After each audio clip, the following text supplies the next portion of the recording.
Hey, what's up guys? 5 Mike here, and today we're going to see if the Dell XPS 15 7590 is still worth it to purchase in late 2020. So, without further ado, let's get into the video. Alrighty guys, so let's get into this. As you can see, I have my beautiful Thanos background. Before even telling you about the specs and everything, let's just go on how it stands up. A year of use, so the back is pretty much the same. There are maybe one or two, I'll see if I can find them.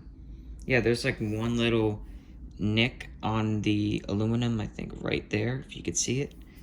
But other than that, this is pretty much in flawless condition, and maybe one tiny one over there. I don't know if I could you could see that. Let's focus the camera.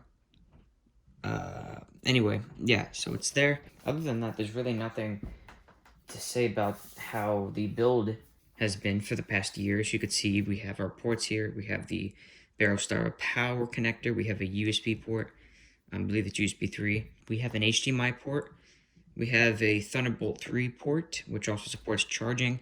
We have our headphone jack, and I think it's a combo jack, so headphone microphone. We have our power indicator. As you can see, it's just a light kind of showing you what the battery is. We have another USB port, which I have plugged in my mouse with. As you can see, it's there. And we also have a SD card reader, which I have never used. So, yeah. Oh, and wait, we have a Kensington lock, which I don't think anybody uses. Okay, so that is the build. As you can see, nothing really showing you this is a year old. The new XPS 15s, as well as the 17, have a thinner chassis, probably around this thin, around this first top part, and then it's thinner the whole way around. But the only thing is you lose all the ports here except headphone, and I believe there's 3 or 4. Yeah, I think there's about 4 USB-C ports, which is nice, but you got to carry the dongles. And I believe the XPS 15 is a little bit lighter. So, yeah, as far as like performance, you get pretty much the same stuff. You get obviously better speakers. I'll talk to you guys about that after. The screen's 16 by 10 instead of 16 by 9, which makes it easier to look at websites and all that, and makes it easier for reading. It includes a much bigger trackpad, which isn't really a problem with me since I've been using this Logitech G305 for the past 6 months. It's been serving me quite well. And when I'm doing certain tasks, because I like to use the mouse and the trackpad on here at the same time. And so far, I have no issues with the trackpad. There's no wobble. It's not that bad, actually. I think it's very good. It held up the year. It's been almost a year since I had this computer. I got it in late December. So yeah, there's a video detailing on that. You can watch it on my channel. But other than that, yeah, this stacked up pretty well. And yeah, that's it. Now let's get on to the performance side of things. Alrighty, so as far as performance goes, let's take a look at this computer. Let's open this. Like it shows you right here, if you can read the screen. We have a fingerprint reader, which is on the new ones too. This one is here, and it just opens up like that.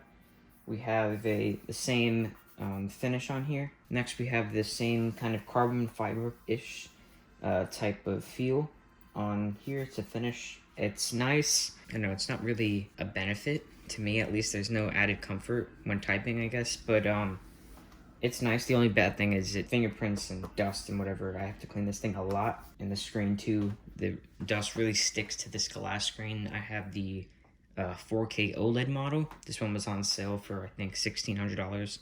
I got this from Micro Center, so they have a pretty good deal now. I think it's like 14 for this exact model or something similar. So go check that out if you want to buy these, especially that Cyber Monday and Black Friday deals are still kind of going on. So take advantage of that. If you're up for a new computer but don't want to get the new XPS, this one is still very good. I don't have any benchmarks right now to show you, but what I do have is just some personal experience to talk to you guys about. So when loading in apps, I have a 512 gig SSD in this one, and loading up app takes like no time at all. Let's go on to like There's Amazon here, loaded up pretty fast. You could open up a lot of Chrome tabs, and this thing is not going to slow down unless you throw it like 70 Chrome tabs. Maybe then it'll slow down and eat up your RAM. Keyboard feels pretty good though. So like typing on this is very nice and kind of soothing. It has a decent enough travel. Probably coming from a Mac, probably a little stiffer. Not to say that's a bad thing.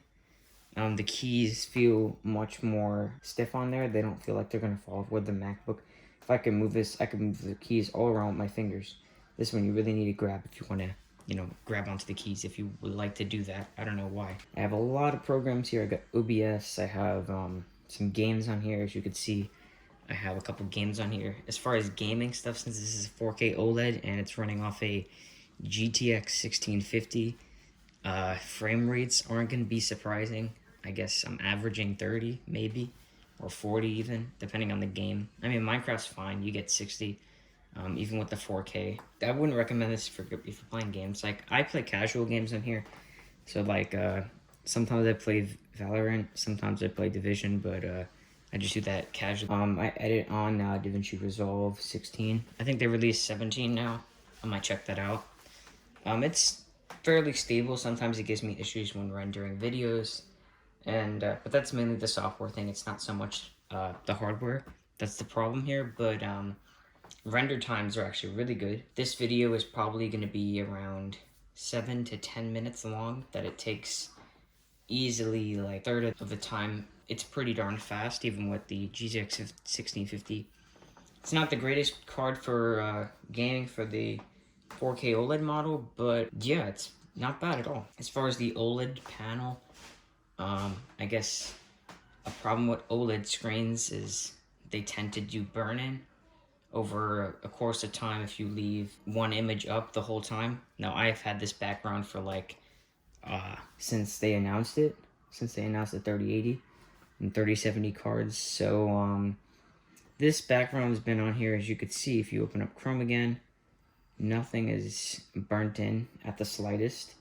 So that's something to be aware of, but it hasn't solved an issue for me. As far as battery life, though, that's one thing where this computer shies for being, well, good. Now, usually when I'm on a computer, I'm web browsing, and you could expect to get anywhere between 4 to 8 hours, depending on your brightness setting. Like on here, this screen is extremely bright. Like I have it normally on 50%, but it goes up to 100%, which is super bright, and I never have it on this setting. I've always had it on either around 50% or even 25, like during night, but I usually tend to keep it at 50, which is probably around 250 to 300 nits of brightness. This thing can go up to like 5 or 550 around, maybe even 6. I haven't tested it yet, but this thing gets bright, and I never use the maximum brightness. So if you're worried about brightness,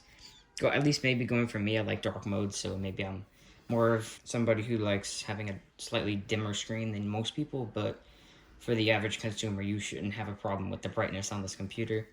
It should show you. It should give you enough brightness for pretty much any scenario. Maybe if you're going outside, maybe it might fall back if you're like directly in the sun.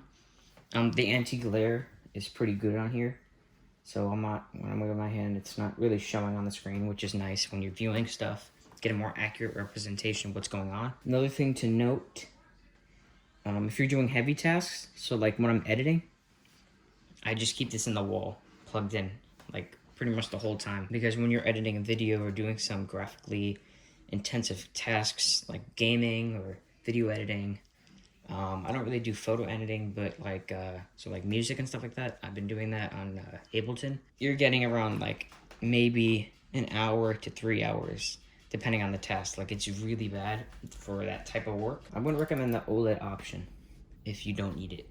So like with me, it really helps when I'm doing my video editing to make sure the colors are nice, as well as just watching content on YouTube is just so much more clearer. Especially depending on the content. This is, I believe, an HDR display, but I haven't really used HDR just because the brightness is not as high as it should be for HDR content, and I just don't watch HDR content on here. I mainly just watch like a lot of YouTube, TV shows, and stuff like that. With all that said, is this laptop worth it to buy in late 2020? It kind of depends on your situation or what you want to do with this laptop. I'll give out 3 common situations for different type of people doing certain types of work. Okay, so let's say you are a student and you casually play some games. Person, you watch movies and TV shows, watch YouTube, but you don't really do any color accurate work. I would say get this one, but get the regular 1080p screen. That should be pretty good for you. Although there are other computers like the XPS 13, or like the Razers, or any other really. But if you're looking for an XPS, just because of maybe you like the big trackpad or you like the way it looks or stuff like that, in the port selection, then go for this type of configuration, maybe with less CPU or storage, depending on your situation. Let's say you're a YouTuber like me, you want to edit videos, you want to have a really color accurate screen. You don't need that much storage, and you casually play games. That's pretty much me. I'm a little bit of a mix of everything, so that's why I went with this model, but you'd be pretty satisfied with this one. And let's say you're a photo editor or a music creator, the photo editor should definitely get the OLED.